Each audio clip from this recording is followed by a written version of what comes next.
Hey guys, so andito na yung update ng bagong Run Mobile. So alam nyo na, para ma-download nyo, go to page, Run Mobile the Masterclass. Okay, hanapin nyo lang yung link.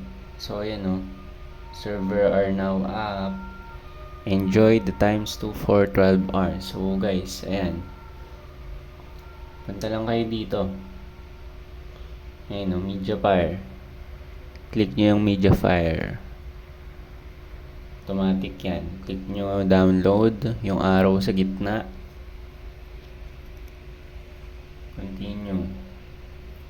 Open.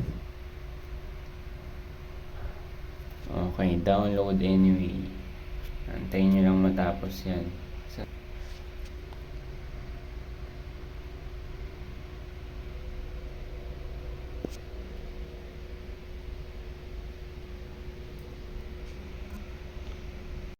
Okay, so guys, kapag na-download nyo na yung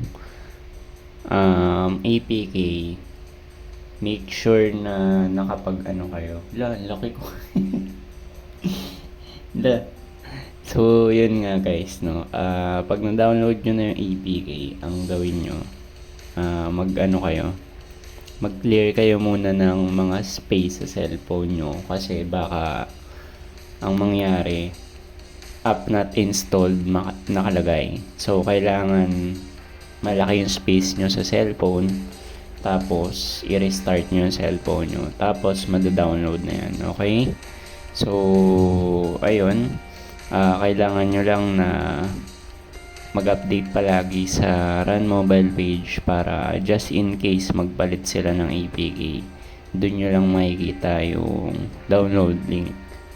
Andun lang din naman yung patch notes, tapos makikita nyo kung ano yung mga update. Okay, so yan o, yan yung update. Pag kinik nyo yung update link dun sa sa page, lalabas to. Ayun o, game update. Volume 1.4.5. Ayun o, server changes. We've tested and accumulated data through the previous updates while trying to find the suitable and secured server setup for everyone. We've settled on a setup that has proven stable for a significant number of players before. One server with multiple channels under it.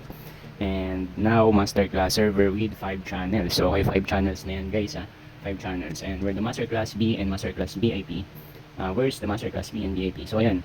Ginawa nila, due to recent exploits in the game, we've temporarily turned off multiple server as they played a significant role in the exploits. So, ganun kasi ginagawa nila.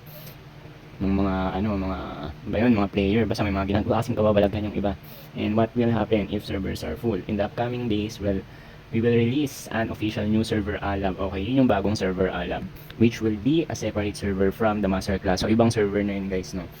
That means, or this means that all data from the Masterclass account's character will not be available on the new server. Ibig sabihin, yung account mo sa Masterclass hindi na pwede sa Alab server kasi bagong server na yun. Ngayon, nagkaroon sila ng donation system. Ayan, may megaphone box, may vending card, merong resurrection rosa. Ayan na, meron ng 3 days, merong 1 day, at merong 7 days. Nice. I know guys, 7 days ang rosa. Rosa natin. Nakalagay na yan dyan, no? Nakalagay din dyan kung magkano yung presyo. So, ayan. XP earring. So mag-XP earring ka tapos magkaroon ka ng rosa o dipak. Panalo, sarap ng XP mo niyan. Diba? Ayun, Run Mobile the Masterclass is excited to announce the launch of our donation system, inviting everyone who wishes to extend a helping hand on contribute to the community and game development. So, ayan, VIP server abolishment. So, wala na ngayong VIP. Tinanggal na ang VIP. Again, tinanggal na yung VIP, guys. And ngayon, nagkaroon ng updates. Ito yung updates sa bagong system. Destiny box, pwede na siyang ilock sa party. So, maiiwasan na yung looter ng mga box dyan. Vending card, required nyo ng, yung pagbe-bend required na magkaroon ka ng vending card. So may content ako kung paano makabili ng vending card, tignan nyo na lang sa playlist ko. And ngayon, using global chat now requires a megaphone. So yung megaphone, nabibili din yun. Punta nyo yung isang content ko kung paano nyo mabibili yun. Ngayon, add friend and whisper buttons, pwede nang gawin.